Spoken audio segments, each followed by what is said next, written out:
Alright, I know we all hear about the usual anime, aka One Piece, Hunter x Hunter, probably one of the best pieces of art of the century, but today I'm coming with something a little bit more different, a little more dramatic, if I do say so myself. So a couple of years back, I watched this anime, Kids on the Slope.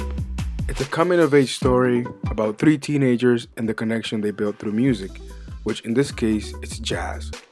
There are literally tons of anime out there that are a slice of life, and at some point, it kind of just becomes a chore to watch them. You're at home, your eyes are tired from watching TikToks, so you're trying to find out what to do and what to watch. But you've already watched the 3,000 or so episodes of One Piece, but you have no option to watch the 8th episode of blah blah blah. Boring. Since you've been watching the 8th episode of blah blah blah, boring, I have a solution for you. Kids on the Slope. A lot of anime have stereotypes. Let's just deal with it. You got your shy, wimpy main character, then you have the really outgoing one, then you have the shy, introverted one. But in this show, I think each character represents a strangely kind of realistic teenager archetype. Kaoru being the introverted slash smart guy at first, and then evolving throughout the story. And then Sentaro being the usual extroverted, energetic guy, but then you find out he actually has a backstory. And Riko, being the person that holds the group together in a way. As the story progresses, the characters grow and learn from each other. Now, this show has one thing, and it has lots of it, and it's drama.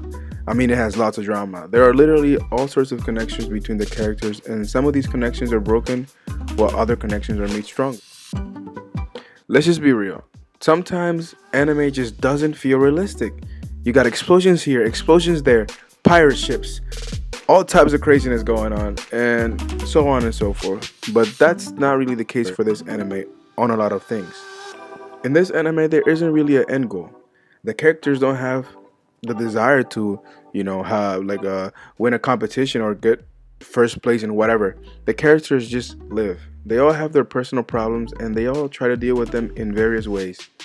And at the end of the day, all they want to do is have fun.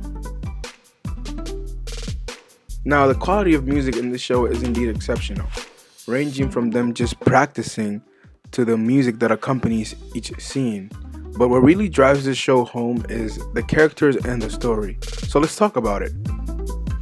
So basically, Kaoru moves into town where he meets his two beloved friends, Sentaro and Yuriko, through a series of complicated events, aka the plot device.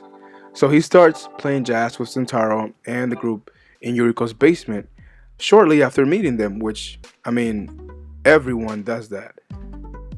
And the story is basically about the events that happen around them playing jazz. Taking a look at the characters, they really do go through a lot of character growth, and once again the theme of realism pulls through. In Kaoru's case, even though he starts off the story as a kind of shy guy that doesn't want to deal with people, he becomes friends with Sentaro, and like what happens a lot of the time in real life, you pick up traits from the people around you.